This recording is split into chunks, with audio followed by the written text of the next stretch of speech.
আসসালামু আলাইকুম গাইস, কেমন আছেন আপনারা সবাই? আপনাদের জন্য আমি আজকে একটা বাঁধাকপির মাংস দিয়ে রান্নার রেসিপি নিয়ে আসছি। তো আমি কিন্তু একসাথে মশলাটা মিলাইয়া দিছিলাম, তো আমার ওই ভিডিওটা ডিলিট হয়ে গেছে গা।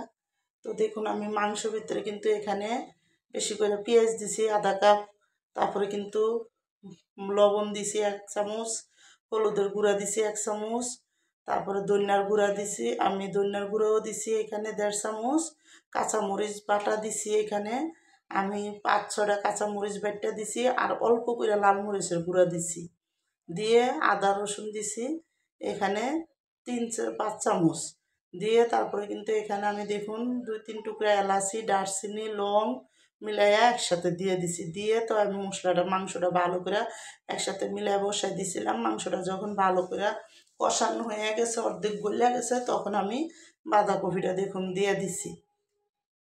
তো বাঁধাকপিটা দিয়ে প্রতিটা বাঁধাকপির সাথে ভালো করে মশলাটা মিলামো, মাংসের সাথে দিয়ে মশলাটা মিলাইয়া তো পরে বাদবে এই যে বাঁধাকপি দিয়ে আছে ওইটাও দিয়ে দিব, দিয়ে কিন্তু একসাথে সবটি বাঁধাকপি দিয়ে দিব।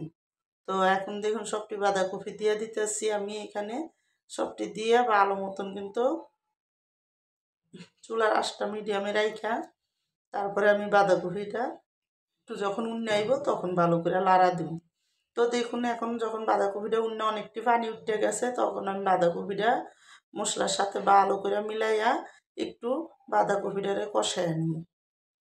তো দেখুন এখানে কিন্তু মশলার সাথে ভালো করে বাঁধাকপিটারে এখন কষামো, মিলাই দিব, যাতে প্রতিটা বাঁধাকপি সুন্দর করে মশলার সাথে মিলা যায়। আর এই পানিটা একটু হওয়া পর্যন্ত কিন্তু আমি বাঁধাকপিটা ডাইকা ডাইকা রান্না করবো। তো বাঁধাকপিতে তো বুঝিনি অনেক পানি উঠে, এই জন্য কিন্তু আমি এখন পানি দিব না, আরও ভালো করে একটু কষামো, কষাইয়া তারপরে কিন্তু আমি এখানে অল্প করে জলের পানি দিব। তো দেখুন এখন আমি সুন্দর করে আবার ডাইকা দিলাম, ডাইকা কিন্তু দেখুন অনেকখানি কিন্তু বাঁধাকপিটাও সিদ্ধ হয়ে আইতেছে, আর সুন্দর মতন কিন্তু হয়ে আইছে। তখন আমি এখানে দেখুন এখন ভালো করে লাড়া দিয়া, তো আমি এখানে কিন্তু একটু গরম পানি দিতে গেছি, তো আমার গরম পানিটা একটু কম হয়েছে, আমি আরেকটু গরম পানি এখানে ডাইলা দিয়া দিব। দেখুন একবারই গরম পানি আমি এখানে ডাইলা দিয়ে দিলাম, দিয়ে কিন্তু সুন্দর করে বাঁধাকপিটা মাংসের সাথে ভালো করে মিলাইয়া আবার আমি ডাইকা রান্না করব। তো আমার এই বাঁধাকপি দিয়ে গরু মাংসের রেসিপিটা যাদের পছন্দ তারা লাইক সাবস্ক্রাইব দিয়েন, প্লিজ আমার ভিডিওটা আপনার বিশেষে শেয়ার করে দিয়েন আর সাবস্ক্রাইব করে দিয়েন। আর দেখুন আমি বাঁধাকপিটা সুন্দর করে কিন্তু আমার রান্না হয়ে আইছে, এখন আমি উপরে দিয়ে একটু জিরার ফাঁকি আর অল্প একটু গরম মশলা ফাঁকি আমি দিয়ে দিছি একসাথে, আর কটা গোলমরিচের ফাঁকি, সব কিছু দিয়ে কিন্তু সুন্দর করে দেখুন এখন রান্নাটা আমার হয়ে গেছে, আমি রেখে